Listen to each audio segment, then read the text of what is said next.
Session 1 for the day, Hall 2 and Day 4. So on the final day, let's start our session. I'm delighted to invite on stage our chairpersons for the session, Dr. S.K. Tyagi from S.K. Tyagi Clinic, Meerut, Dr. Ambika P. Mohanty sir from KIMS Bhubaneswar, Dr. Rajaram from PGI Chandigarh, and Dr. Sanjay Bandyopadhyay sir from ILS Hospital, Kolkata. I welcome you all on stage. And three faculty who are very expert in that field are Professor Birendra Singh, Professor Rakhi, and Professor Gaurav Pandey. So I'll now request Professor Birendra Singh to come to the podium. He'll be speaking on the primary and secondary prophylaxis of spontaneous bacterial peritonitis, the challenges and the perspectives.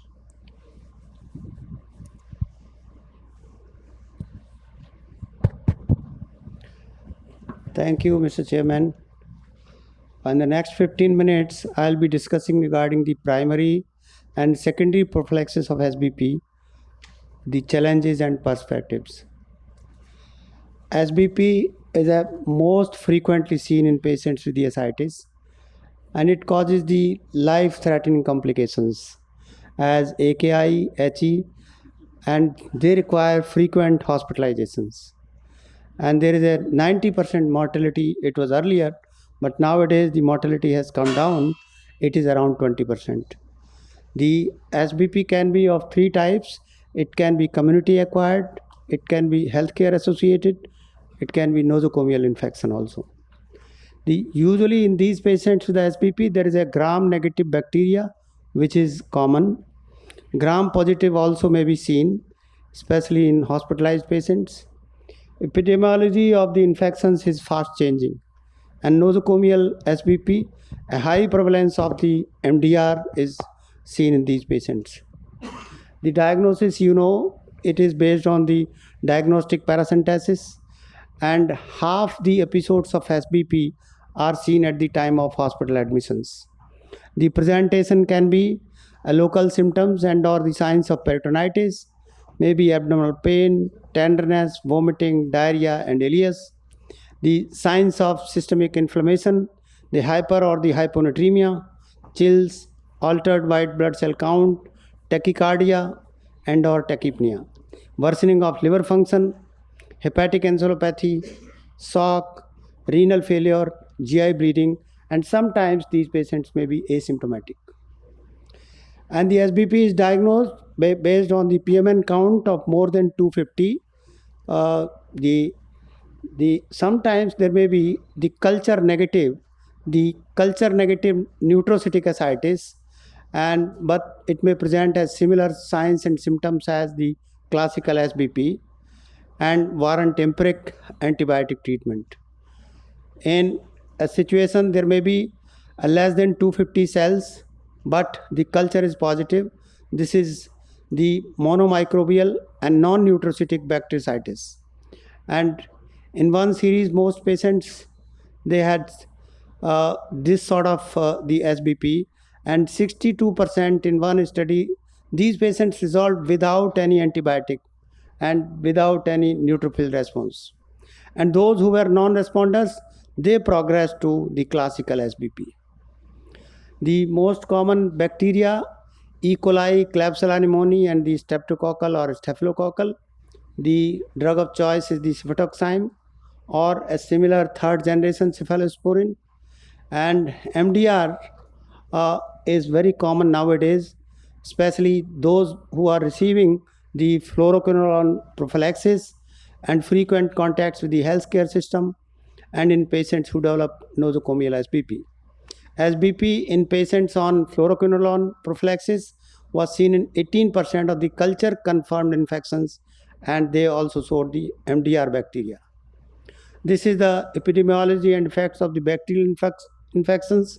See, this is a global study, and we were part of the study. Here you can see the infections are very high in these patients admitted with the cirrhosis to the tune of more than 70%. And this was one of the largest study in which the few centers from India participated. There were total of 1,300 around patients, and 32% patients belong to Asia group, and SBP was seen in about 27% patients. And there was a huge difference in the prevalence of infections sustained by MDR and XDR bacteria among different geographic areas, with the highest rate in the Indian centers, 73% and 33% respectively. And the reasons which were given were over-the-counter access to the antibiotics in the community and the presence of antibiotics in the environment. Now coming to the SBP prophylaxis, SBP is caused by the translocation of the enteric bacteria, gram-negative bacteria especially, and given the high cost and inevitable risk of developing resistant organisms, patients at high risk of SBP are to be put on the prophylaxis. There are three high-risk groups: the patients with the acute GI hemorrhage, patients with a low total protein content in the ascitic fluid, and no prior history of SBP, that is called the primary prophylaxis, and the patients with a previous history of SBP, this is the secondary prophylaxis. Mostly in earlier studies, this was community acquired, and approximately 70 to 80% of the isolated organisms were gram-negative bacilli. Recently, an increasing rate of the infections with the gram-positive bacteria and resistant microorganisms, and the SBP recurrence within 1 year occurs in about 70%. The long-term SBP prophylaxis is based on the selective intestinal decontamination with the non-absorbable antibiotics, partially absorbable antibiotics, and the systemically absorbed antibiotics as the trimethoprim sulfamethoxazole. For secondary prophylaxis, we use the norfloxacin only. Some guidelines use the oral ciprofloxacin. This is 750 mg once weekly, or the trimethoprim sulfamethoxazole as an alternative. Use of intermittent ciprofloxacin has got a higher rate of quinolone resistant organisms, and data supporting the use of the trimethoprim sulfamethoxazole are weak and side effects are potentially dangerous. Norflox prevents the infections caused by the gram-negative bacteria, but not those caused by the gram-positive. Effectiveness of the norfloxacin might decrease as a consequence of selection of resistant bacteria. Infections on prophylaxis with the norflox, usually the gram-positive cocci, mainly streptococci, and more recently a high incidence of the infections caused by the gram-negative bacteria resistant to norflox, mainly the E. coli and the enterococci, has been reported. See, in a series of 284 adults, those who were undergoing the liver transplant, they developed the infections in 175 patients, that is 62%, and bacterial were seen in about 56% and fungal in 13%. Prolonged therapy with the ciprofloxacin predicted higher prevalence of fungal infections. So this is a problem, especially when we give the prophylaxis for a longer time. SBP prophylaxis, this is on the contrary. See, in this global study, they noticed that SBP prophylaxis with the quinolones was not among the predictors of the MDR bacterial infections, in contrast with most previous studies. A possible explanation of the discrepancy with the previous study could be the low rate of the patients who received the quinolone prophylaxis on one side and the potential role of the environmental antibiotics on the other side. This is the table showing the various studies in which they have used the prophylaxis of SBP. In majority, this was the norflox, and in some they used the trimethoprim sulfamethoxazole also, and ciproflox also. And in these, the SBP recurrence was seen in about maybe 0 to 12 to 15% patients. In this study, there were 262 patients. This was the RCT for the secondary prophylaxis, and in which the 103 patients received the rifaximin and 92 received the norfloxacin, and the mortality was 13.7 versus 24.4. So the rifaximin was a better alternative for the prophylaxis.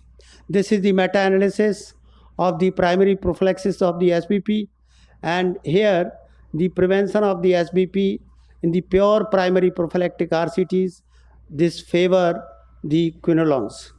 In the lower one graph, they showed the mortality, and the mortality was also lesser in those who received the prophylaxis. This is again the meta-analysis of the trials of prevention of SBP. Here, in this meta-analysis, 5 studies, 5 meta-analysis, and including the 534 patients with a GI bleed. And here there was a 32% reduction in infections and the 9.1% reduction in the mortality, and this was significant. In the meta-analysis, the primary prophylaxis was given when the ascitic fluid protein was less than 1.5, and in this also the mortality was less, and this was better. In another study, they also gave the oral prophylaxis. In this meta-analysis, 8 studies, and again those who received the prophylaxis, this was again better. Now coming to the upper GI bleed. Whenever a patient comes to you with the upper GI bleed, we usually give them the prophylaxis with the ceftriaxone, and this was the study in which they compared whether we should give the ceftriaxone for the prevention of the SBP, or they compared it with the norfloxacin, and they found that ceftriaxone was better than the norfloxacin in this study. So this is again another study where they showed that if the ascitic fluid protein is less than 1 grams or more than 1 grams, if it was less than 1 grams, the SBP chances were high as compared to the protein which is more than 1 gram. The SBP was lesser. But this is a contrary study. Here they did the post-hoc analysis from the 2 prospectively collected registers of patients with the cirrhosis and ascites, and then in both cohorts, ascitic fluid protein concentrations were similar for patients who never had SBP and patients who developed SBP. When patients were stratified according to the ascitic fluid protein less than 1 or more than 1 and less than 1.5 grams, again there was no difference between the two. Here this is a graph showing the higher rate of, this is again contrary, higher rate of the SBP recurrence with the secondary spontaneous bacterial peritonitis prophylaxis compared with no prophylaxis into national cirrhotic cohorts. And this is again showing the increased risk of UTI in patients on secondary prophylaxis for SBP. So this is the primary prophylaxis recommendations from the global societies. European Society recommends the primary prophylaxis in patients with cirrhosis and upper GI bleed, ascitic fluid protein if it is less than 1.5. The American Society recommends the patients with the GI bleed and ascitic fluid protein less than 1.5, but with the severe disease, and the same is as per the APASL guidelines also. ASLD recommendations, the ceftriaxone for the GI bleed, norfloxacin or the ciprofloxacin or the Ceftriaxone can be given in patients for the for the prophylaxis, and the secondary prophylaxis is given in the form of ciprofloxacin, and especially if they are coming after the first episode of SBP. So the ESL again, the practice guidelines, the primary prophylaxis with the norfloxacin in patients with the CTP score of more than 9 and serum bilirubin of more than 3, and so means the severe disease. And the norflox prophylaxis should be stopped in patients with the disappearance of ascites. Secondary prophylaxis is given with the help of norfloxacin once a day, and the Despite some promising evidence at present, rifaximin cannot be recommended as an alternative to norfloxacin for secondary prophylaxis of SBP. And there is no recommendation the primary or secondary prophylaxis of SBP among patients already on rifaximin for prevention of recurrent HE. So to conclude, in patients with the GI bleed, antibiotic prophylaxis is recommended using third generation cephalosporins in severe liver disease or quinolones in less severe and uncomplicated cases. Secondary prophylaxis is recommended after resolution of SBP with the strongest evidence supporting norfloxacin. Primary prophylaxis can be justified in patients with a low protein ascites and should be used in the presence of severe liver disease or renal impairment. Evidence for the rifaximin is not much, although some promising results are there. The regimens applying the antibiotics intermittently once a week should be avoided. Thank you.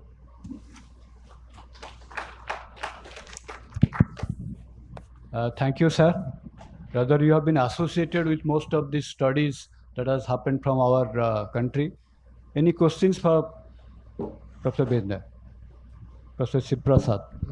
There's a recent retrospective study from the Veterans Hospital chain in America where they looked at all those who had received secondary prophylaxis as compared to those who didn't receive secondary prophylaxis after their index SBP from which they had recovered. And they found that it was worsened, the outcomes and the recurrent risk of recurrent problems were more in those who had received secondary prophylaxis versus not. And they felt that was related to bacterial resistance. So this was just published recently. Do you have any comments on that? I have shown the same study. Yeah. So what does that mean for practice? With time, is it likely that secondary prophylaxis is not going to be effective and there's no point continuing? Yeah, this is at such a juncture, the two studies are opposite. So they say that it is difficult to finalize whether you gave the prophylaxis or not, because one study is opposing the prophylaxis. Sir, my question is, what would be your policy in those who are on secondary prophylaxis still develops an infection? So on secondary prophylaxis still develops infections because it's not 100% protective. So what would be your policy on subsequent management? See, there are many patients who are on prophylaxis and they develop the SBP. And this is mainly because the gram-positive bacteria. And for that, you have to look at the sensitivity. And if they are earlier receiving the antibiotic, which is not covering the gram-positive cover, you cover with the gram-positive. If they were receiving only meropenem, and you can add the TICO also in them. So only thing is that the more and more gram-positive infections are common. Please. Sir, if somebody is already on rifaximin prophylaxis for hepatic encephalopathy and they develop an SBP, so would you consider adding norfloxacin to them or just continue rifaximin? I'll prefer the Norflox. So Because this was the last sentence which I said, that although the things are not very clear, what to do in them.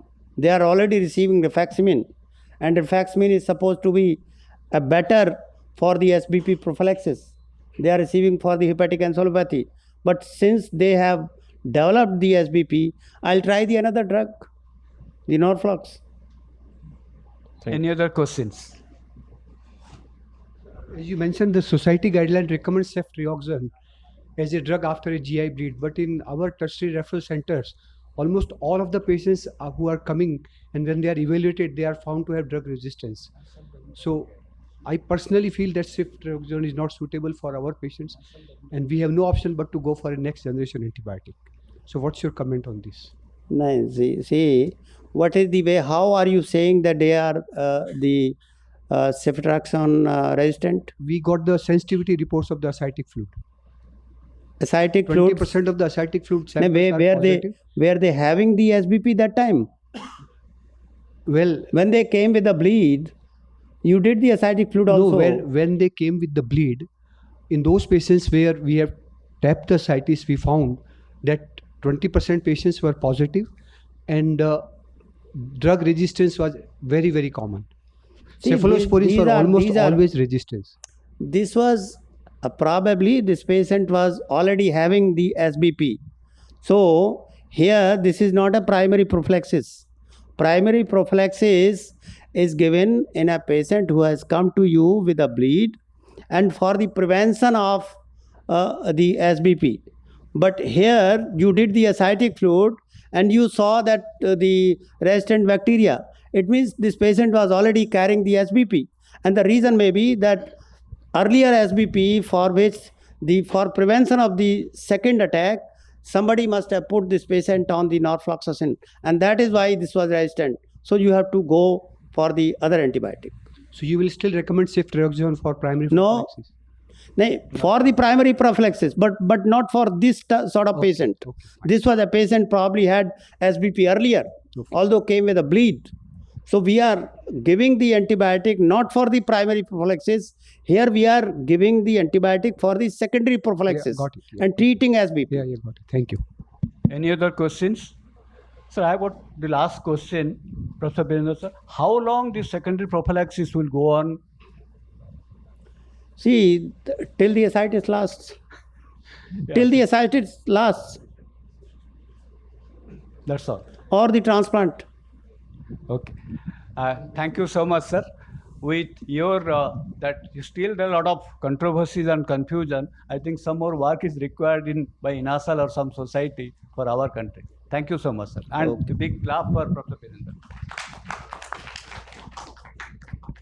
I think with this we move on to the next talk. Professor Rakhi Mayol from ILBS. She is a global expert on acute liver failure and she will be speaking on management of HRS NAKI. Thank you, chairpersons, and thank you, INASL, for inviting me. So I'll touch about, it's a very new topic and which was previously type 2 HRS, which we now called as HRS NAKI. So this is going to be the outline of my talk. I'll first discuss the diagnosis, then the spectrum, management, and prevention. So the basic concept of identifying HRS NAKI in our patients with cirrhosis is to understand the patient with renal dysfunction by estimation of GFRs or serum creatinine. So the duration of the insult to the kidneys and the underlying kidney health will determine whether you're dealing with a patient who has HRS NAKI.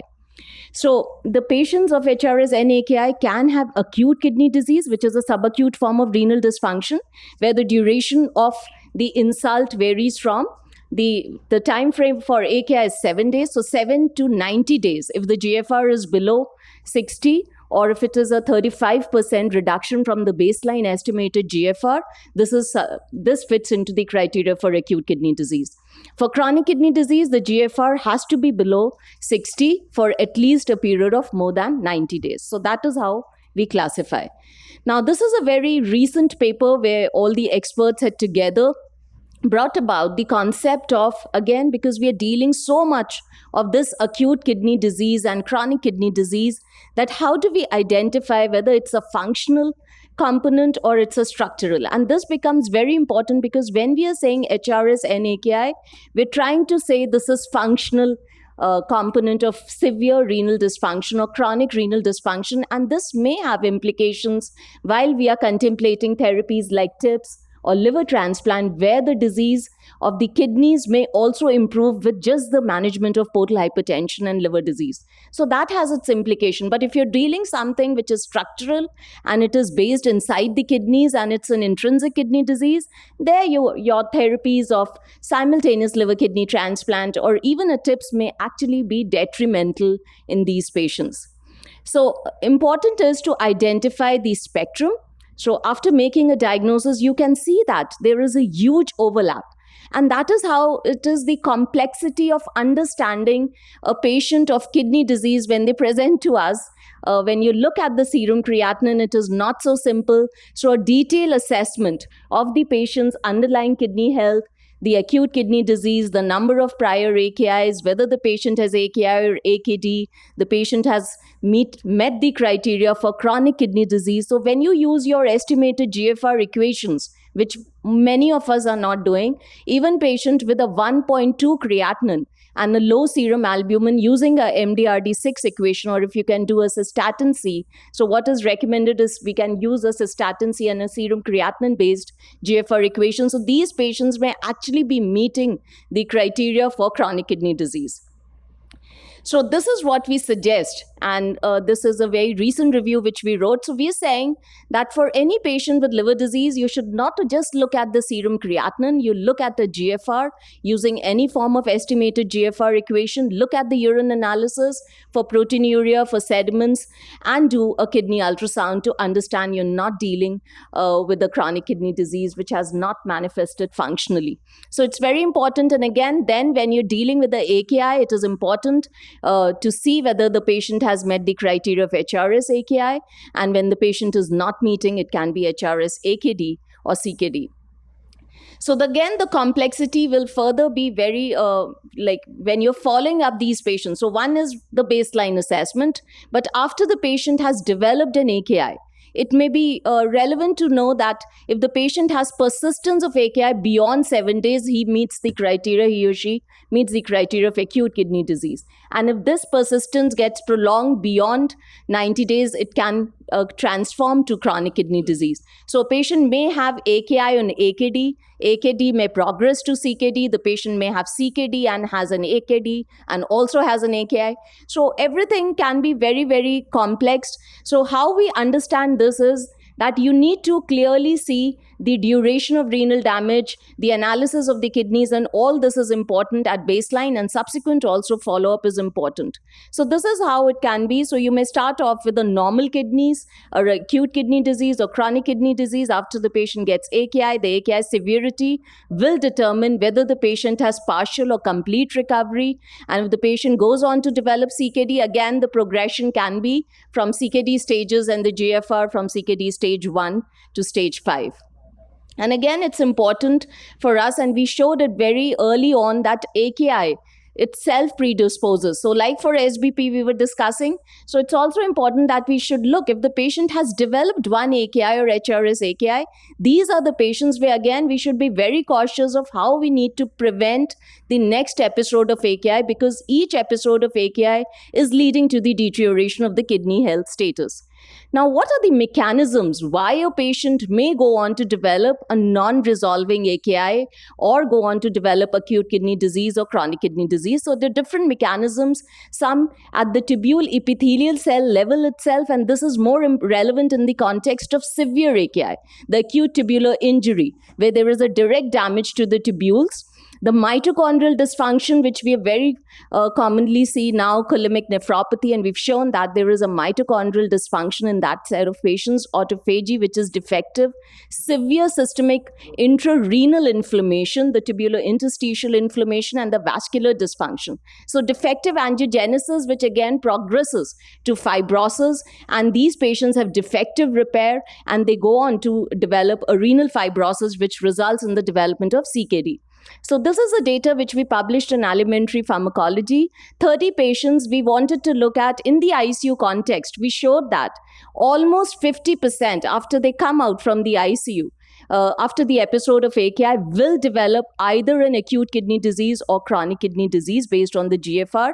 And we can see here at baseline itself, and this is what I was saying, that it is not that what determines, apart from our therapeutic interventions, it is also the baseline status itself. So if you see the renal biomarkers itself, these patients who developed AKD, they had more severe tubular injury, as was also seen by the increase in the tubular injury biomarkers, vascular dysfunction, endothelin 1, von Willebrand factor, angiopoietin 2, and ADAM-TS13 were all differentially regulated in patients who resolved their AKI versus those who did not.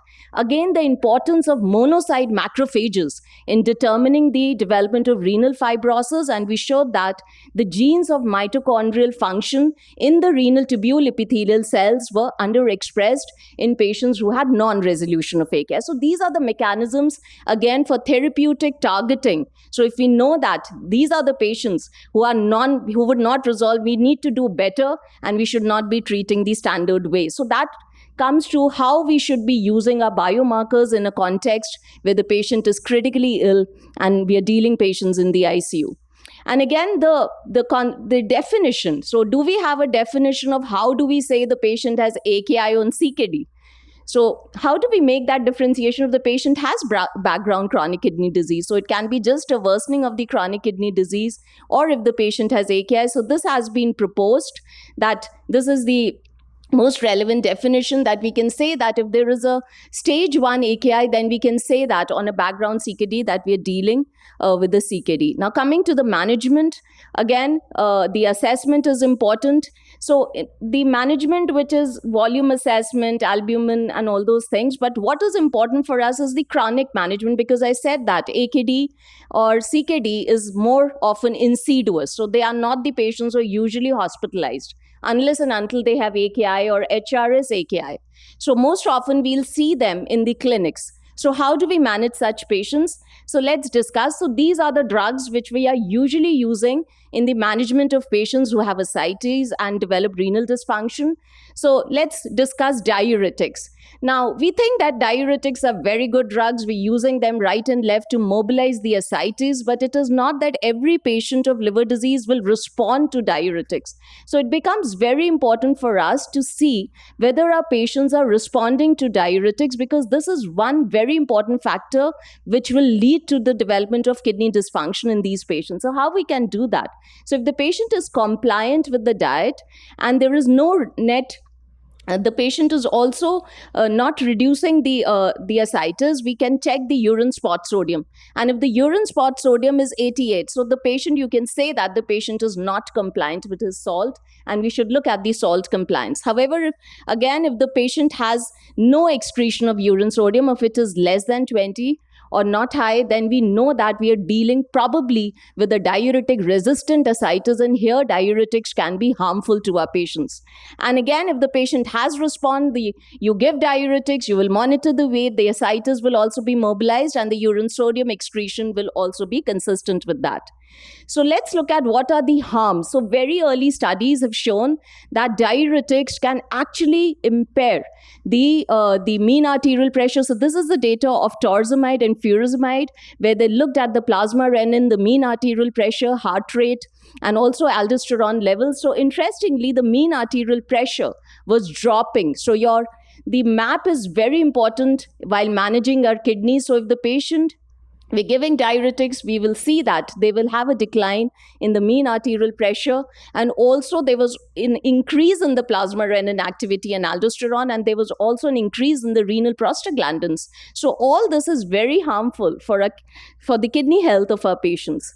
So again, therefore, judicious use of diuretics, coming next to the beta blockers, because we know that the driving factor behind ascites and the development of all the complications is the hemodynamic alterations and the hepatic venous pressure gradient. And this very large cohort study from our center, it was a retrospective evaluation, 2,000 plus patients, where we looked at HVPD and as a determinant of the development of CKD and the repeated AKI episode. So what was interesting to see was patients who had high HVPD above 17 and low systemic vascular resistive index were the ones who were going on to develop CKD. Again, when these patients were given beta blockers, when we looked at, because only 30% have response to the beta blockers, so patients who were getting a response in this set of patients, they were the patients who also developed less frequent AKI episodes and also lesser CKD. Long-term albumin has revolutionized the management of, I feel, ascites mobilization and improvement, but only problem is the cost and the daycare admissions that are required for transfusion. But we all would agree that there are so many benefits of giving long-term albumin to patients who are very difficult ascites to mobilize.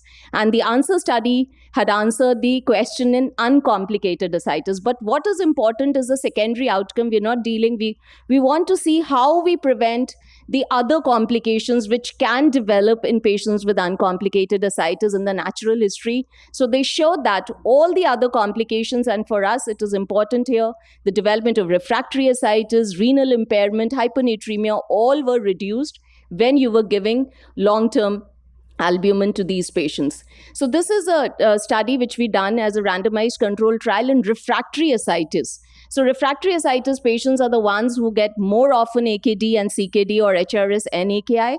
So here again, we used a protocol of the long-term albumin in one group, and the other group, in addition to it, we added midodrine. So midodrine was given along with albumin in refractory ascites, and we can see here that it was not only improving ascites mobilization, the transplant time. It's a busy slide. We had presented this as a poster. This was the best poster at INASL in last year, and we showed that the development of acute kidney disease and chronic kidney disease was reduced. Similarly, if we target, sorry, the time is up.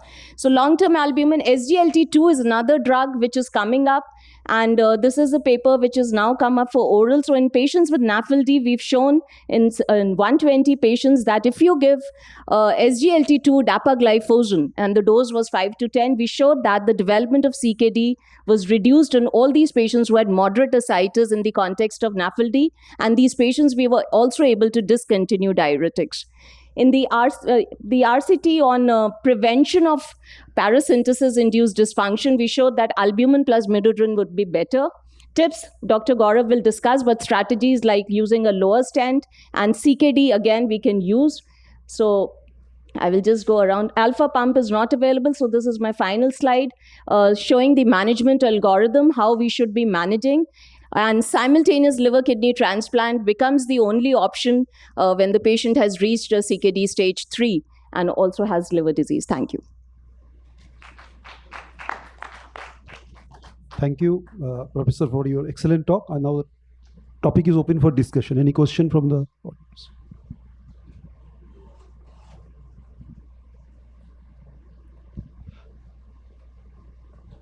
Thank you, ma'am. It's always wonderful listening to your lectures. I just had one query, ma'am, since now we are saying that HRS NAKI is also a functional disorder. So do you feel there is any role of giving terlipressin in these patients? So you cannot give terlipressin. The problem with terlipressin, and that is why I was showing midodrine. So concept is by using terlipressin, you want to improve the mean arterial pressure. So midodrine is a good drug, and if the patient is hospitalized for AKI or HRS AKI, obviously terlipressin will be used, even if they have HRS and AKI on the background. But classically, HRS and AKI you will see in your outpatients rather than as inpatients, classically, if you have to manage. Thank you. Very nice presentation, madam. So I have one query that few of subset of patient with HRS AKI, they are hypertensive. So how we approach to these patients, because the target of all medical therapy is to increase the mean arterial pressure. So how we approach to such patients? So I would rather say that we should look into other phenotypes of AKI if your patient doesn't have low mean arterial pressure. To say that you're dealing with HRS AKI may not be. So patient's background renal dysfunction would have been severe. There may be a component of ATN. So there may be other factors, which sepsis, which may cause ATN and even an increase in MAP. So ATN not only occurs in the context of shock, ATN can also occur because of other factors, or even CKD in the background, so which has caused a MAP to be high. So we may not have HRS classical without a low MAP. Yes. That's a very educative presentation.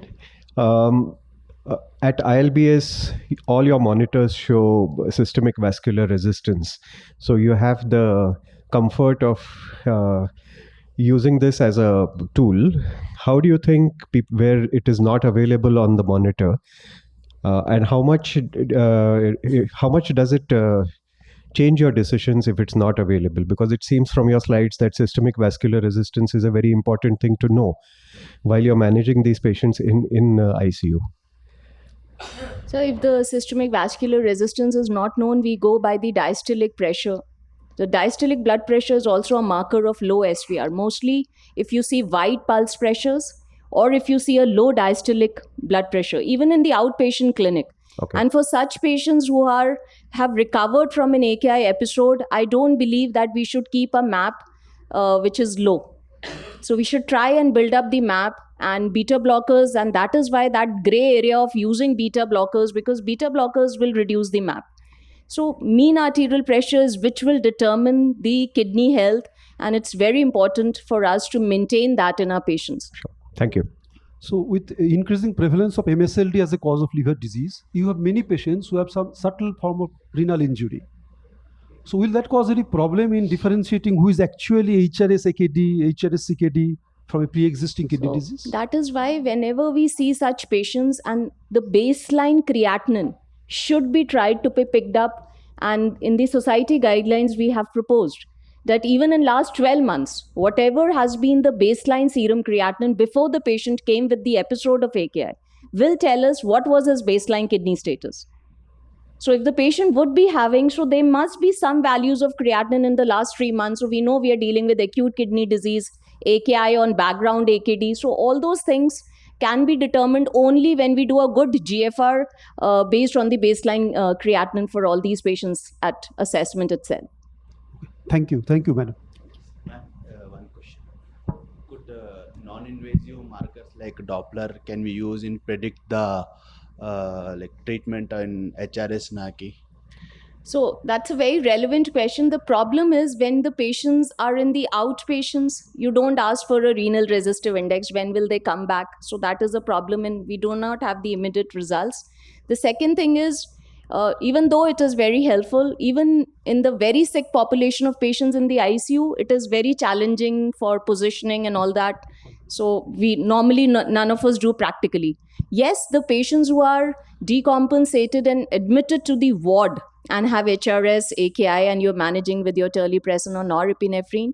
So now we are trying to collate data on that. So most likely we'll come up with that in the context of that management, how albumin and you see your resistive indices and what happens, because absolutely there is no data with respect to how you assess your clinical management based on the Dopplers. Thank you. Done. Thank you. Thank you. Thank you, Dr. Raki. For the next talk, we have Dr. Gaurav Pandey. He will be speaking on early tips in the management of diuretic non-responsive ascites. Over to you, Dr. Gaurav.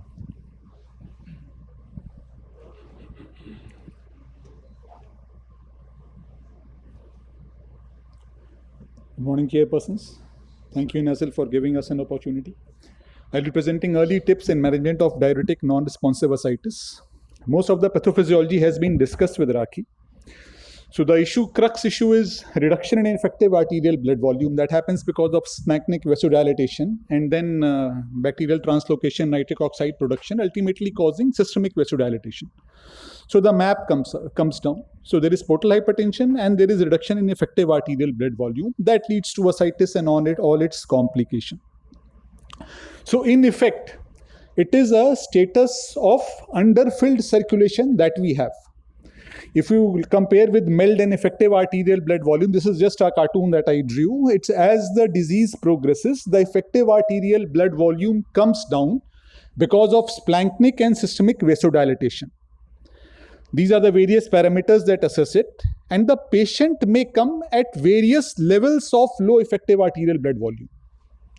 So one size does not fit all. He may come with a difficult ascites with a CTP of 8 or CTP may be 12. But the effective arterial loss would be different depending upon the disease severity. So one size does not fit all. That is the crux as far as the pathophysiology goes. That's why the therapies have to be tailored accordingly. So this is standard diuretic resistant ascites types. It could be resistant, intractable, or recivident. Resistant, I am not sure how many of us have gone up to 400 mg dose of spironolactone and 160 of furosemide. I have hardly touched this dose in my career, but I'm not sure if a lot of people here available would have done that. It's basically the intractable and recivident type that is more important, and that is to do with the side effects of the diuretics. Dr. Raki herself told that as you give diuretics, the MAP comes down. We'll show later, as the MAP comes down, the RARI goes up. As the RARI goes up, the kidneys has low GFR, reducing less amount of blood. Increasing the diuretic dose does not help. GFR has to improve, the blood flow has to improve. not the diuretic dose. So that leads to complication. This is a major problem compared to resistant ascites only, because the dose is hardly reached. So refractory ascites, if we ask for TIPS lowers the elevated sinusoidal pressure, increases the effective arterial blood volume, it bypasses the circulation, and also increases the venous return, thereby increasing the cardiac output and the blood volume. This is the latest INASL paper on ascites on TIPS guidelines. So TIPS is recommended for patients with cirrhosis undergoing repeated large volume paracentesis despite optimal medical therapy. So this optimal medical therapy still is based on diuretic dose only. Albumin, addition of midodrine or terlipressin are not at present considered optimal medical therapy. So the optimal medical therapy probably is suboptimally defined. That is one very important thing. The definition of recurrent and refractory ascites also remains a challenge because we don't reach the level of diuretic dose that has been mentioned. So previous studies have established TIPS in refractory ascites. A meta-analysis shows that it's effective both in refractory and reseverant ascites. Only for refractory ascites, when TIPS was done with a mean CTP of 9+, it was effective. So TIPS has definite established role in advanced cirrhosis with refractory or reseverant ascites. It has shown improved survival over a 3.5-year period of around 10%, though the hepatic encephalopathy episodes improved. So this was uncovered stents. Uncovered stents improved survival by 10% over 3.5 years. One bargain got more HE. In this meta-analysis also, they saw that as the severity of liver disease increases, the bilirubin goes up, you have dilutional hyponatremia, sodium comes down, the response to TIPS with survival comes down.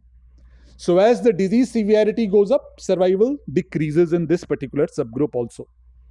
There was a recent meta-analysis in which individual data of patients who were taken, close to 4,000 patients.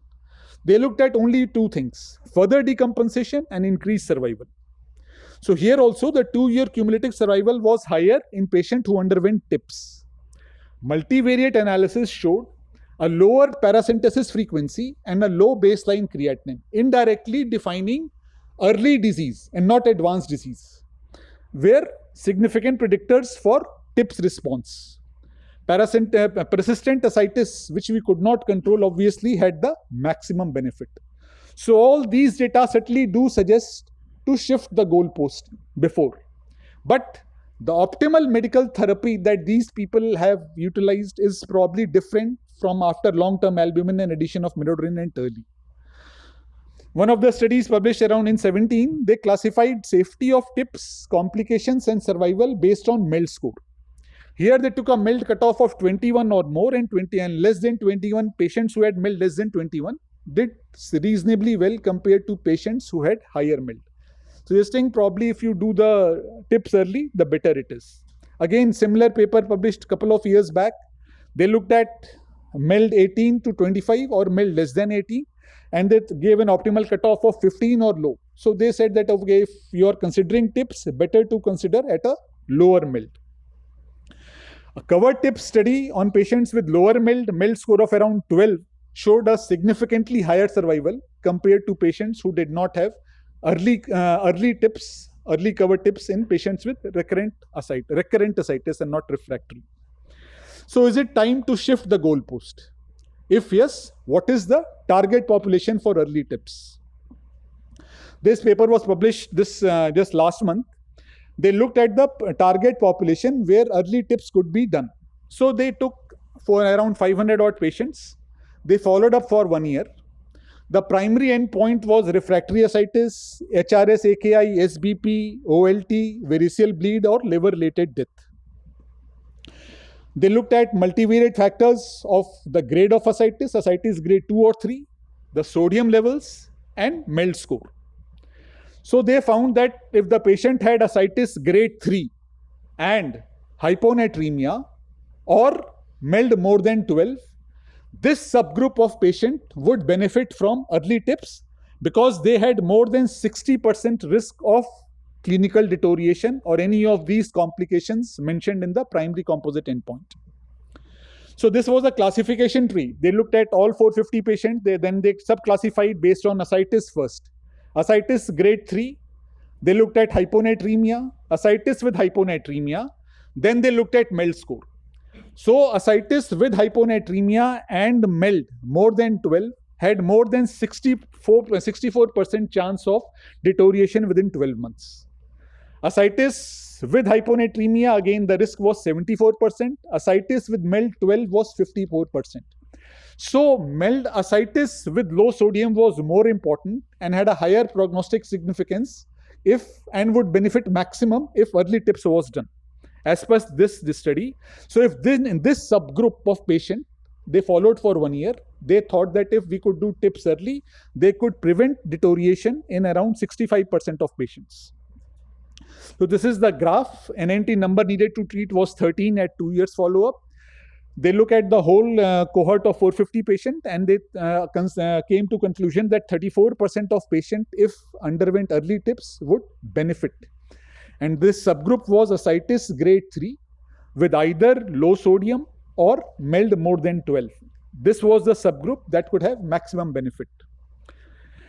Here, the patients that developed ascites, 70 to 80% developed within 3 months. I am telling this point because if we optimize the medical therapy more by giving long-term albumin, Mirodrain, or if the patient was admitted required terlipressin, if we are able to keep him ascites free for 3 to 4 months, the chances that he may require TIPS may come down. So 70 to 80% of patients in this subgroup developed ascites within 3 months. Looking at this data, again, from Padova, Italy, they looked at their own data of 107 patients. And they found that risk of clinical deterioration was highest in patients with large ascites and low sodium. Adding MELD more than 12 did not add extra benefit to it. But MELD more than 12, there was a subgroup that had a deterioration of around 40%. But ascites with low sodium, this deterioration was highest. So ascites grade 3 with hyponatremia was a subset that benefit the maximum. Now looking at again another study with covered TIPS, they also looked at CTP of around 9 and sodium of 134 with MELD of around 12. And I showed this graph previously that this was the subgroup that had best prognosis. Once you have put the TIPS or decided to put the TIPS, what are the factors that help predict the survival after TIPS? This was a very interesting study. Here they looked at portal pressure gradient before TIPS, portal pressure gradient at day 0, at the time when they did the TIPS, and they looked at portal pressure gradient after 24 hours. So there was some patients, there was a delta increase in portal pressure gradient. And these patients who had delta increased by 1 to 2 millimeters mercury of portal pressure gradient did better than patients who did not have delta pressure gradient increase at 24 hours. Medical reason was very conjectural and hypothetical.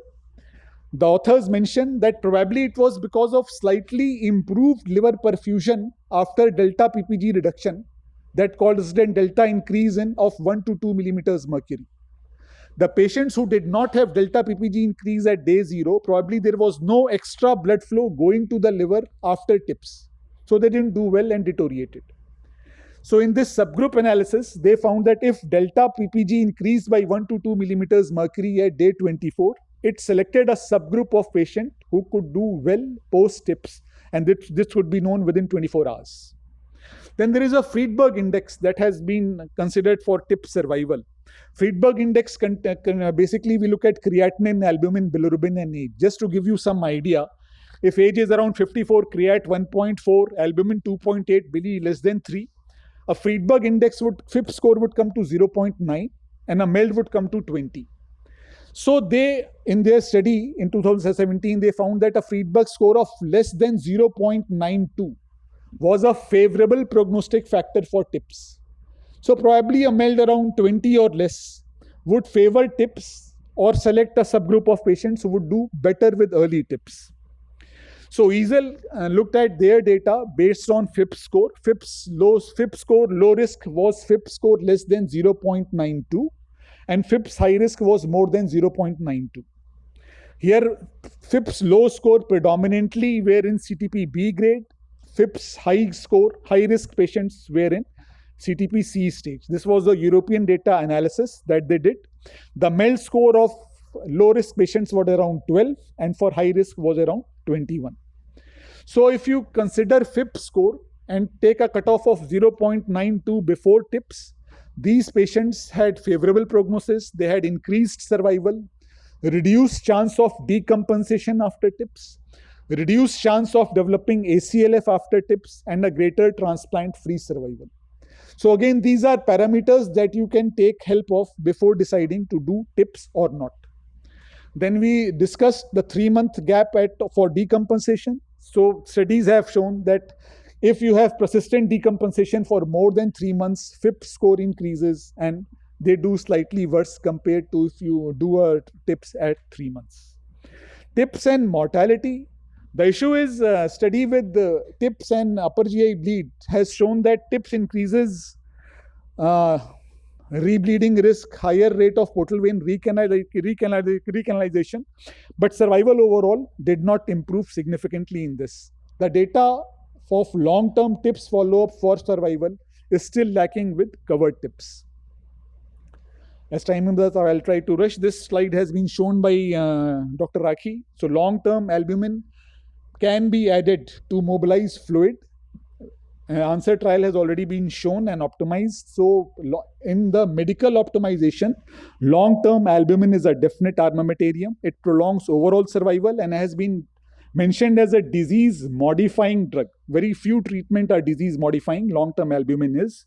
Meta-analysis of long-term albumin has also showed significant improved ascites-free survival and decrease the need of LVP. We also did a study with midodrine and weekly albumin with addition of more diuretics. Almost 80% of patients were on dapagliflozin. And we also added tolvaptan as soon as the sodium decreased to 135 or less. The aim was to mobilize ascites and increase the MAP up. We also looked at SVR and RARI, but it's beyond discussion. We looked at this particular protocol, increasing survival. Obviously, the survival was increased to 80% versus 57% at 1 year. And the crux was MAP. If we were able to achieve the MAP of 82 or more, we were able to mobilize ascites. So apart from early tips, optimization of medical treatment that has not been mentioned in literature till date obviously helps improving the survival. Risk of HE and cardiac dysfunction, obviously, as the disease severity increases, the BNP and pro-BNP increases, and as the MELD increases, ammonia increases. So they may add to complications of TIPS. So INASL gives a proposed benefit-risk stratification in which it says that MELD score 12 or less are the best candidates for TIPS.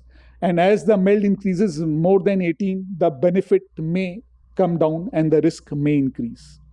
So this, to summarize, optimization of medical treatment for ascites control still has not very well been described in literature. It's an evolving science. Probably next 1 to 2 years, it would become clear as more data comes in. TIPS has a definite role in RA, but are we ready to shift the goalpost to MELD 12 or less? That has to be multiple double-blind RCTs and longer duration of follow-up may help. But consideration should be given to MELD serum sodium, FIP score, timing of TIPS before we do transplant. Thank you so much. Thank you so much, Dr. Gaurav. Can we have questions from the floor?